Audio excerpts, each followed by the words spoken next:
प्यारे बच्चों, आपका सीटेट का पेपर आखिर हो गया और आपको याद है हमने जो बोला था एग्जैक्ट वही हुआ।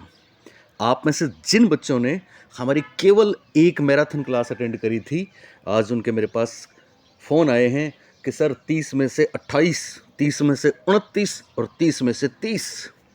हर बार हम आपको बताते हैं बच्चों, ऐसा ही होता है, ऐसा ही होगा। राजस्थान में REET second grade first grade में भी यही सब होना है।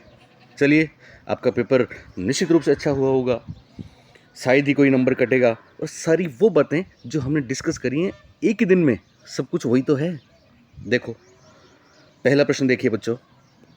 पहला सवाल है, आज मैं गांव में छत के ऊपर से वीडियो बना रहा हूं तो कुछ डिस्टर्बेंस भी आपको हो सकता है, पर आप समझ लेंगे।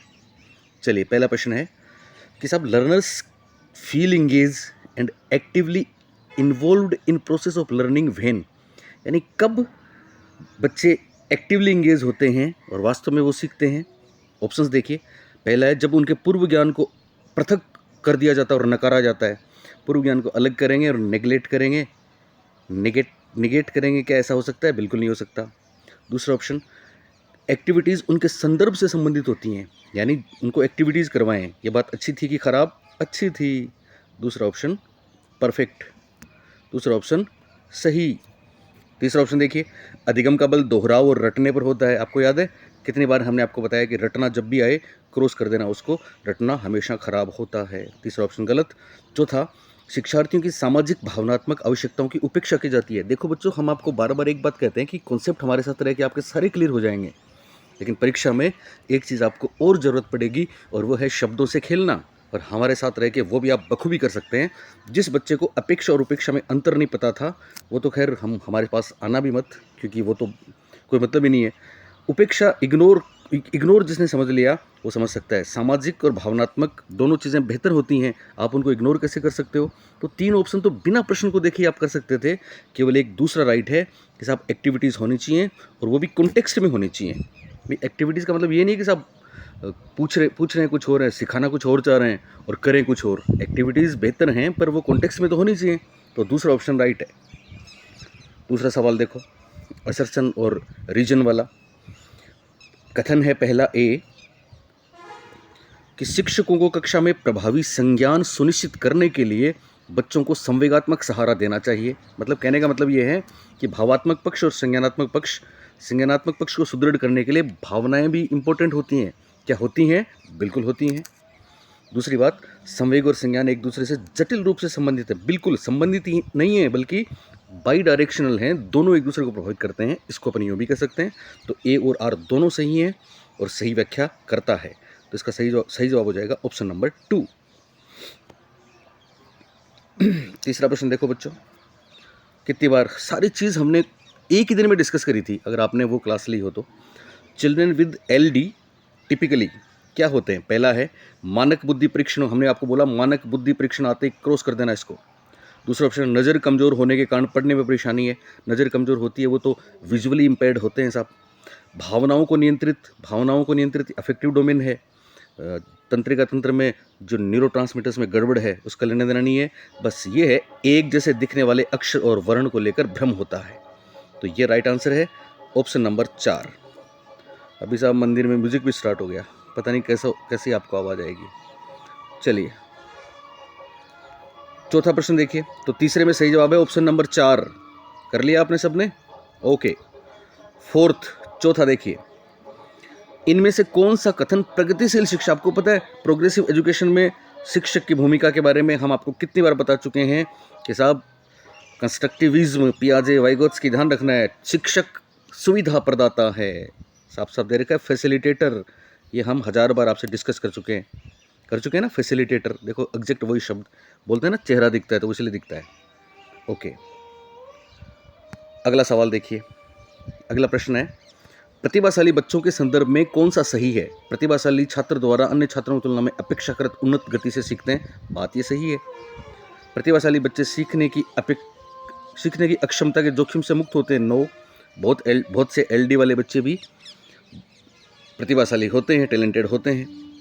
प्रतिभाशाली बच्चे निश्चित रूप से शैक्षणिक, सामाजिक और भावनात्मक सभी क्षेत्रों में उत्कृष्टता प्राप्त करते हैं। ये भी बात सही है। हमेशा खुश, लोकप्रिय, जरूरी नहीं है लोकप्रिय रहें।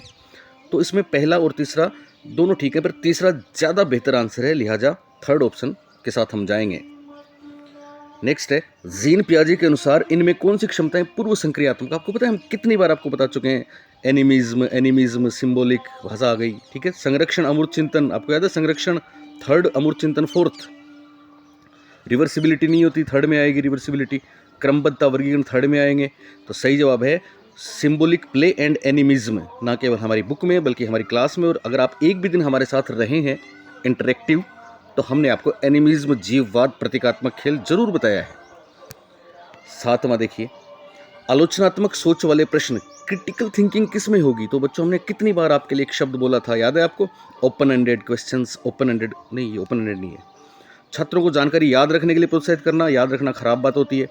प्रक्रियात्मक ज्ञान, हमने कल ही आपको बताया था कि प्रक्रियात्मक ज्ञान रटने का ही दूसरा नाम है, प्रोसेस रटने का ही दूसरा नाम है। छात्र के ज्ञान और समझ कौशल का आकलन असेसमेंट कभी ज़्यादा बढ़िया बात नहीं होती। उच्च स्तरीय सोच और समस्या समाधान कौशल को बढ़ावा देना, उच्च स्तरीय, ओके। आलोचनात्मक सोच वाले प्रश्न का प्राथमिक उद्देश्य क्या है? छात्रों को जानकारी याद रखने के लिए प्रोत्साहित करना, छात्रों को प्रक्रियात्मक ज्ञान विकसित करने में सक्षम बनाना, छात्रों के ज्ञान और समझ कौशल का आकलन करना, उच्च स्तरीय सोच और समस्या समाधान, ओके। समस्या समाधान हमेशा बेहतर होता है, तो मैं चौथे के साथ जाऊंगा बच्चों। चलिए नेक्स्ट, आठवां प्रश्न देखिए बच्चों, आनुवंशिकता। आपको याद है कितनी बार हमने आपसे क्लास में कहा है कि देखो सेक्स और जेंडर जरूर याद रखना। सेक्स कौन डिसाइड करता है? करता तो भगवान है, लेकिन प्योरली आनुवंशिकता है, जेंडर सामाजिकता है। यही पूछा था, आनुवंशिकता पूरी तरह से एक व्यक्ति के, देखो हिंदी में भी लिख दिया ताकि आपको हम याद रहें। सेक्स इसका राइट आंसर होगा। जेंडर सामाजिकता निभाती है, शैक्षणिक सफलता में दोनों का रोल होता है, लर्निंग स्टाइल भी बहुत रोल हो सकता है। यहाँ पे केवल दूसरा जो है इसमें फर्स्ट ऑप्शन, इसके साथ में जाऊंगा। नौवां प्रश्न देखिए, नाइन्थ, बच्चों की लंबाई और वजन वृद्धि कितनी बार हम बता चुके हैं। ये फिजिकल ग्रोथ है, फिजिकल ग्रोथ ही क्वांटिटेटिव है, मात्रात्मक परिवर्तन का ही दूसरा नाम है। 10वां प्रश्न देखिए बच्चों, लेव वाइगोत्स्की के अनुसार बच्चे अपने स्वयं के व्यवहार को किस प्रकार नियमित करते हैं। याद है आपको, कल ही हमने आपको तीनों बातें बताई हैं, सोशल स्पीच, प्राइवेट स्पीच और इनर साइलेंट स्पीच। तो अपने आप से बोल के बात करता है उसको बोलते हैं क्या बोलते हैं उसको, प्राइवेट स्पीच। अब यहाँ पे देखिए क्या क्या लफड़ा होता है हिंदी इंग्लिश में।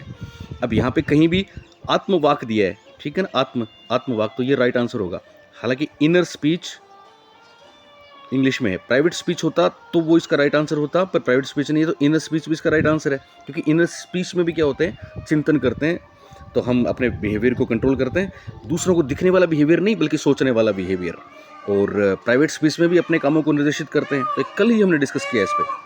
वैसे सारी इस 30 में से 25 से ज़्यादा बातों पे हमने कल ही डिस्कस किया है, कल वाले उस मैराथन वीडियो में। तो सही जवाब हो जाएगा आत्मवाक के प्रयोग के द्वारा। नेक्स्ट 11 देखिए बच्चों, विकास के संदर्भ में निम्नलिखित में से कौन सा कथन सही है। विकास के विभिन्न पहलू एक दूसरे से स्वतंत्र होते हैं, नहीं। असतत प्रक्रिया है, बिल्कुल नहीं। हाँ, पियाजे के अनुसार असतत है, ध्यान रखना। कितनी बार हमने आपको बोला स्पाइरल लीनियर, याद है आपको। और कितनी बार हमने आपको बोला विकास विशिष्ट से सामान्य कभी नहीं होता बल्कि सामान्य से विशिष्ट होता है। विकास का तीसरा ऑप्शन विकास के बारे में राइट है, क्योंकि विकास हमेशा स्पाइरल होता है, लीनियर नहीं होता। और यही इसमें दिया है, विकास चक्रीय तरीके से होता है, रेखीय नहीं। आप बोलेंगे सब चक्रीय, तो आपने बताया नहीं, तो आप हमारे बच्चे हैं तो आप ये नहीं बोलेंगे, क्योंकि हमने आपको बार बार ये बोला है कि स्पाइरल मिलेगा परीक्षा में गारंटी से। हिंदी में चक्रीय भी मिल सकता है, वर्तुलाकार भी मिल सकता है, सर्पिलाकार भी मिल सकता है। तो बार बार जो हम आपको बताते हैं वही प्रूफ आपको एग्जाम में मिलते हैं, फिर भी आप नहीं समझते तो कोई क्या करे। नेक्स्ट 12वां प्रश्न देखिए, कक्षा 5वीं के बच्चों को तैरने और डूबने के कॉन्सेप्ट को पढ़ाने के लिए कंस्ट्रक्टिविज्म में दृढ़ विश्वास रखने वाले यानी बेहतर शिक्षक क्या करेंगे।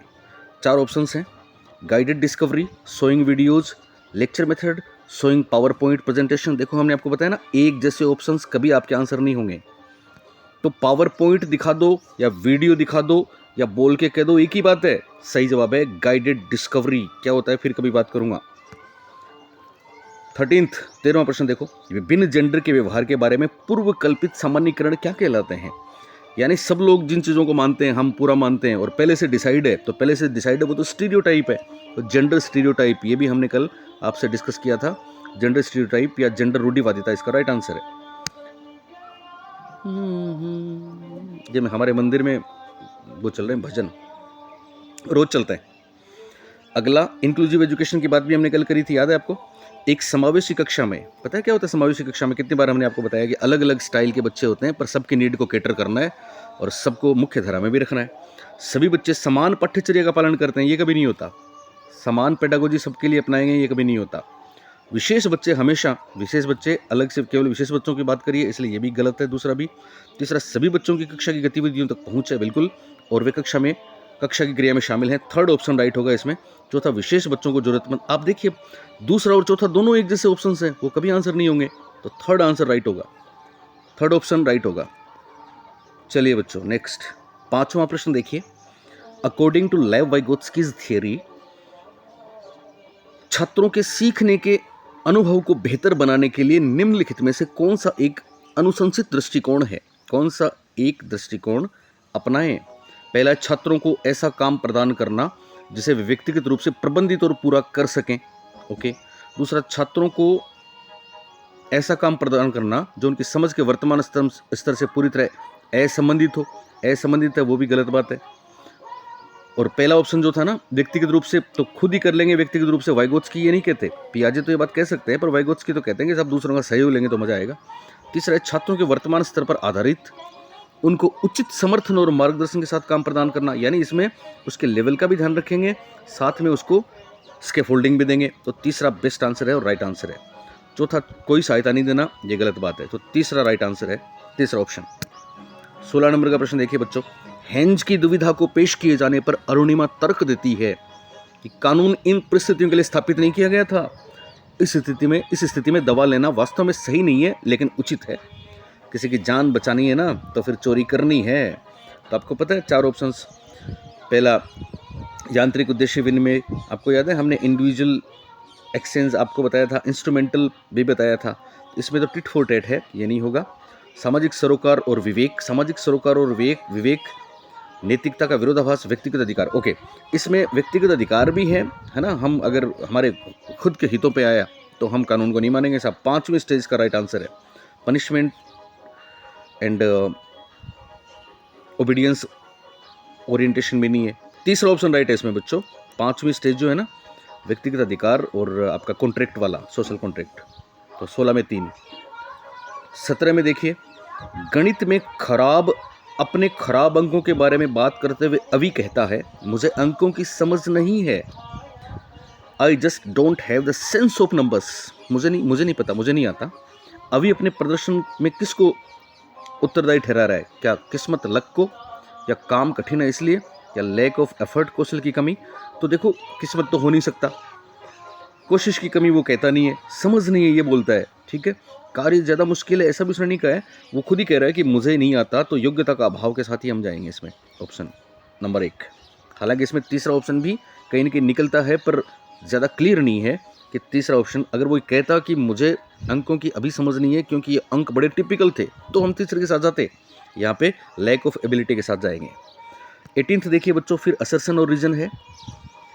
कथन पहला ए और कारण आर। कथन में क्या है? जबकि कुछ बच्चे 12 महीने की उम्र में बेबलिंग या 2 शब्दों का वाक्य बोलना शुरू कर देते हैं। जनरली बेबलिंग पहले हो जाती है, पर पहला सार्थक शब्द बोलता है 12 महीने की उम्र में। ठीक है ना, 11 से 13 आपको याद है। पर कुछ बच्चे ऐसे हो सकते हैं, आपको पता है ना, प्रतिभाशाली बच्चे बहुत जल्दी ऐसा करना शुरू कर देते हैं, लेकिन दूसरे बच्चे 20 महीने की उम्र तक ऐसा नहीं कर सकते। बिल्कुल सही बात है। विकासात्मक प्रतिमान केवल सांकेतिक हैं और व्यक्तिगत बच्चों का विकास काफ़ी भिन्न हो सकता है। बिल्कुल सही बात है। यानी जो विकास के जो आपके पैटर्न हैं वो हैं सबके लिए, पर जरूरी नहीं है कि सब बच्चे उसको उस तरह से फॉलो करें। एग्जैक्ट उसी समय पे हर बच्चा बोलना सीखे, उसी समय पे टू वर्ड फ्रेज बोले, उसी समय पे सेंटेंस बोले, ऐसा नहीं होता, क्योंकि व्यक्तिगत विभिन्नता बहुत महत्वपूर्ण है। इसलिए ये बात अपने आप में 100% सत्य है कि सबकी स्पीड अलग अलग होती है। हमने आपको कितनी बार बताया है। ठीक है, पर प्रतिमान भी अपनी जगह हैं ओवरऑल। तो इसमें ए भी सही है, आर भी सही है, और सही व्याख्या भी करता है। तो बी ऑप्शन राइट होगा इसका, दूसरा। ये किसी बच्चे ने भेजा है मेरे को, तो मैं उनका बना रहा हूँ। तो वो अगर वो देख रहे होंगे तो आपका है या किसी इंस्टीट्यूट का होगा, तो उनको भी मतलब फील नहीं करें हम आपका वो बना रहे हैं सॉल्यूशन पेपर का। चलिए 19वां देखिए, इनमें से कौन सा एक अच्छी तरह से तैयार किए गए आलोचनात्मक वाले प्रश्न की विशेषता नहीं है? ओके, नहीं है बोला है। क्रिटिकल थिंकिंग किस में नहीं होता? पहली बात है, उच्च स्तरीय सोच और समस्या समाधान कौशल को बढ़ावा देता है, अच्छी बात है। ओपन एंडेड आ गया ना, ओपन एंडेड बहुत अच्छी बात है। सूचना तथ्यात्मक जानकारी हमेशा खराब होती है, ये तो रटना है। सूचना विश्लेषण की आवश्यकता होती है। चलो, तो तीसरा ऑप्शन इसका सही जवाब हो जाएगा। ये तो हमारा कोई भी बच्चा कर ही देगा, आपने किया ही होगा। 20वां प्रश्न देखिए बच्चों, इसमें भी कथन निष्कर्ष है। कथन क्या है?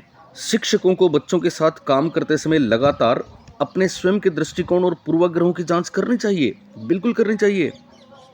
कारण क्यों करनी चाहिए? समस्या समाधान की प्रक्रिया कार्यात्मक स्थिरता से बाधित है, माफ करें। समस्या समाधान की प्रक्रिया कार्यात्मक स्थिरता, फंक्शनल फिक्सनेस, ये बात हमने आपको 1000 बार बताई है, याद है ना आपको? यानी फंक्शनल फिक्सनेस वो होती है कि लकीर के फकीर बन गए, तो लकीर के फकीर बन गए तो समस्या समाधान नहीं होगा, क्योंकि वो तो मल्टी डायमेंशनल है। अलग अलग पर्सपेक्टिव्स लेंगे तो फिर समस्या के समाधान बेहतर होंगे कि नहीं होंगे। एक चीज़ को पकड़ के बैठ गए तो उससे समस्या का समाधान नहीं होता। और कार्यात्मक अटलता उसी को बोलते हैं, फंक्शनल फिक्सनेस उसी को बोलते हैं कि एक पैटर्न को हमारा दिमाग पकड़ लेता है। तो दोनों बातें बहुत ही अच्छी बातें व्याख्या करता है इसकी, क्योंकि समस्या समाधान में आप नई नई चीज़ों को करें, बार बार अलग अलग दृष्टिकोण अपनाएं, और शिक्षक रोज अपने आप में बदलाव लाए। और यही ऊपर वाला कह रहा है कि स्वयं के दृष्टिकोण और पूर्वाग्रह वही है, लकीर के फकीर वाली बात। तो अपने पूर्वाग्रहों को, जो स्टाइल उसकी चल रही थी ना, जो पेडागोजिकल अप्रोच एक टीचर अपना रहा था, उसको रिव्यू करता रहे वो, क्योंकि समस्या समाधान में ये चीज़ बहुत इंपॉर्टेंट है। तो ए और आर दोनों सही हैं और सही व्याख्या करता है, दूसरा ऑप्शन राइट होगा इसका। फिर एक कथन निष्कर्ष है। देखिए अभिकथन असर्शन क्या बोलता है और इसका रीजन क्या बोलता है। कथन है, विविध सांस्कृतिक पृष्ठभूमि में छात्रों की जरूरतों को पूरा करने के लिए कक्षा शिक्षण को सांस्कृतिक रूप से उत्तरदायी होना चाहिए। कारण क्या है? कक्षा में समता केवल मानकीकृत पाठ्यचर्या व आकलन के द्वारा सुनिश्चित की जा सकती है। इस भाई का ये सही है, क्योंकि केवल आ गया पहली बात, तो हमने आपको बोला मानकीकृत पाठ्यचर्या और आकलन हमेशा खराब है। दूसरी बात, ऊपर वाली बात, शिक्षक को सांस्कृतिक रूप से उत्तरदायी होना चाहिए, बहुत अच्छी बात है। तो ए तो सही है और आर गलत है, तो ए सही है, आर गलत है। चौथा इस भाई का राइट है, आपका भी चौथा ऑप्शन राइट है। 22 का प्रश्न देखिए, मैंने बोला था हार्वर्ड गार्डनर पे एक बात आएगी तो मल्टी डायमेंशनल वाली बात याद रखना, अलग अलग आयाम वाली बात याद रखना, वही इन्होंने दे दिया। हार्वर्ड गार्डनर की दी गई बुद्धि की अवधारणा का निहितार्थ है केवल, वैसे गलत हो गया। सभी लोग दुनिया को समान रूप से संसाधित करते हैं, समझते हैं, नो। एक ही आयाम, नो। कितना आसान है आपके लिए सीटेट, ऐसे ही आसान होगा first grade, second grade, third grade पर हमारे साथ रहें तो। 22 में थर्ड। 23 का देखिए बच्चों, इनमें से कौन सी सार्थक सीखने के लिए प्रभावी, मीनिंगफुल लर्निंग के लिए कौन सी एक तकनीक नहीं है बोला है, ध्यान रखना। तो रटना आ गया, रटना देखते कर देना, गलत है, रटना खराब है, ठीक है। निमोनिक्स क्या होते हैं पता है आपका? समृद्धि सहायक विधि। निमोनिक्स वो होते हैं कि पहला लेटर लेके हम चीज़ों को याद करते हैं ना, ठीक है। तो वैसे ही कॉन्सेप्ट ऑफ मैपिंग हम आपको बताते हैं, शॉर्ट नोट्स बनाएं, और हमारे क्लास में बच्चे शॉर्ट नोट्स ही बनाते हैं, तो शॉर्ट नोट्स आपके मैपिंग में कर देंगे। इलेबोरेशन तो होता ही होता है, बार बार नहीं, मतलब इलेबोरेशन में इस तरह से दोहराएं कि अपनी चीज़ें जोड़ दें साथ में, ठीक है। और न्यूमेरिक्स वो होते हैं कि पहला लेटर लेके हम याद करते हैं, हम आपको बताते ना, सारी चीज़ें याद करो आप। हमने आपको अभी इम्पान बताया था, जो बच्चे सेकंड ग्रेड का एग्ज़ाम दे रहे हैं, फर्स्ट ग्रेड का दे रहे हैं, थर्ड ग्रेड का देंगे, उनको पता है हमने आपको इम्पान का एक न्यूमेरिक बताया था, याद है ना इम्पान? चलिए, किसका था इम्पान? इम्पान उनका था टीचिंग ऑब्जेक्टिव्स में, 5 स्टेप इम्पान हैबिट, आदत निर्माण वाला। चलिए नेक्स्ट 24 का, देखो कितनी महत्वपूर्ण बात है और हमारा हर बच्चा इसको करके आया। इनमें अवधारणा के निरूपण का कौन सा क्रम बच्चों की संज्ञानात्मक क्षमताओं के उत्तरोत्तर विकास के अनुसार, आपको याद है हमने आपको ब्रूनर साहब की बात बताई है कि सबसे पहले बच्चा अपने अनुभव एक्टिविटीज़ के द्वारा व्यक्त करता है, इनएक्टिव स्टेज। उसके बाद बिंब सेव होना शुरू हो जाता है, इमेज सेव होनी शुरू हो जाती है 1.5 साल बाद। तो फिर वो प्रतिमाओं के माध्यम से अपने अनुभव व्यक्त करेगा, ज्ञान का निर्माण करेगा। तो पहला इनेक्टिव था, दूसरा याद आपको आइकॉनिक था, तीसरा सिंबल्स। सिंबल्स 3 नंबर पे आएगा। देखो कितना कितना आसान है। पहले मैं सिंबल बेस्ड पहले दे दिया, इमेज सेकंड, एक्शन बाद में। ये गलत है, पहले एक्शन होगा, बाद में इमेज होगी, बाद में सिंबल होगा। तो दूसरा ऑप्शन राइट है, दूसरा। कितना आसान है, कितना आसान है। और मुझे लगता है कि इंडिया में जितने लोग पढ़ रहे हैं, जितने बच्चों ने सीटेट दिया, उनमें 1% लोग ही इस बात को इतना कॉन्सेप्चुअली समझे होंगे कि एक्शन बेस्ड, फिर इमेज बेस्ड, फिर सिंबल बेस्ड, और उन्होंने पता नहीं कितनी कितनी तैयारी करी होगी। आपको तो हम केवल 1.5 घंटे की चीज़ें बताते हैं, और वो 30 में से आपको 26, 27, 28, 29 और 30 में से 30 भी दिलवाती है। नेक्स्ट 25 का देखिए। 25 में असर्शन और रीजन। कथन क्या है?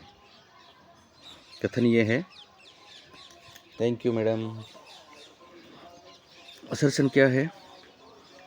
आज हमारी सालगिरह भी है, तो गाँव में हम थोड़ा सा सेलिब्रेशन भी करेंगे तो मैं वीडियो डालूंगा उसका, और नहीं करेंगे तो कोई बात नहीं। चलिए, क्या था? यस, 25 का देखिए। शिक्षकों को कक्षा में प्रश्न पूछने पर ध्यान देना। हमने आपको बोला प्रश्न पूछना कितना इंपॉर्टेंट है। प्रश्न पूछने का मतलब शिक्षक प्रश्न नहीं पूछ रहे हैं, यहाँ बच्चे ही पूछ रहे हैं, और निर्देश देने के बजाय उन्हें प्रश्न पूछने के लिए प्रोत्साहित करना चाहिए। कितनी शानदार बात है। दूसरा, बाल केंद्रित शिक्षा शास्त्र का अर्थ है कक्षा में बच्चों की आवाज़ को महत्व दें और उनकी प्रतिभागीयता को सुनिश्चित करें। बहुत शानदार बातें, दोनों ही सही व्याख्या है और दोनों सही भी हैं। तो ऑप्शन नंबर 2 राइट होगा इसमें बच्चों। इसके बाद 26 देखिए। जागृति को पता चल गया है कि उसका कुत्ता रस्टी एक गोल्डन रिट्रीवर है। यहाँ गोल्डन रिट्रीव से आप वो मेमोरी वाली जो लास्ट स्टेज है ना, रिट्रीवल, मीनिंग मेकिंग, इनकोडिंग और फिर स्टोरिंग और फिर रिट्रीवल, वो नहीं है। ये तो कुत्ते की एक नस्ल का नाम है, अलग प्रकार का एक कुत्ता है गोल्डन रिट्रीवर। फिर वो दूसरे को देखती है। तो देखो यहाँ एक बात और समझोगे आप, क्यों हमारे साथ आपको जुड़े रहना चाहिए। जागृति को पता चल गया है कि उसका कुत्ता रस्टी एक गोल्डन रिट्रीवर है। जब वह एक और कुत्ते को देखती है जो रस्टी जैसा ही दिखता है लेकिन वह अलग नस्ल का है, तो वह उसे भी कुत्ता ही समझती है। जीन पियाजे के संज्ञानात्मक विकास के सिद्धांत के अनुसार किस अवधारणा को प्रदर्शित करता है? आप ईमानदारी से बताना, राजस्थान में कितने लोग ऐसे हैं जो आपको साइकोलॉजी इंग्लिश में पढ़ाते हैं? हम आपको बाइलिंगुअल पढ़ा रहे हैं, ध्यान है ना। जो हिंदी में पढ़ाते हैं, जिनके पास जाने कितने मंदबुद्धि बच्चों के अंबार लगे रहते हैं, भीड़ लगी रहती है, उनसे पढ़ के आप क्या कर सकते हो पता है? ये होता है, क्या होता है, हम सब जानते हैं। मैंने आपको कल ही बताया था कि आप बच्चे के खुद के अनुभव, आपके पास अपने अंदर जो अनुभव हैं और बाहर जो चीज़ें आप देखते हैं, तो पहला काम बाहर वाली चीज़ों में बदलाव करके अपने वाले अनुभवों में हम जोड़ लेते हैं, ऐड कर लेते हैं, फिट कर लेते हैं, शामिल कर लेते हैं, इंक्लूड कर लेते हैं। ये एसिमिलेशन है। और अपने अनुभव बदल के कई नई स्कीमा बनाते हैं, तो फिर उसको अकोमोडेशन कहते हैं। अब हिंदी में एसिमिलेशन के बहुत से दूसरे नाम है, आत्मसातीकरण, समावेशन और अकोमोडेशन को बोलते हैं समायोजन। तो ये है, उसी में जोड़ा है, इसका मतलब एसिमिलेशन है। लेकिन आप सोचो, उस मासूम बच्चे की क्या गलती है? उसको पढ़ाने वाले की गलती है, पर उस मासूम बच्चे की भी गलती है। वो इतना बेवकूफ़ है कि वहाँ गया तो उसके साथ ऐसा होना ही था। यहाँ होगा समायोजन, कभी नहीं होगा। लेकिन जो हिंदी में पढ़ रहा है ना समायोजन, उसका सिलेक्शन भी कभी नहीं होगा, क्योंकि एसिमिलेशन इसका राइट आंसर है। ऑप्शन 1 एसिमिलेशन है, लेकिन दुख की बात यहाँ पे दे दिया समायोजन 1 में। अब आप सोचिए, इंग्लिश वाला मानेंगे कि हिंदी वाला? इंग्लिश वाला मानेंगे।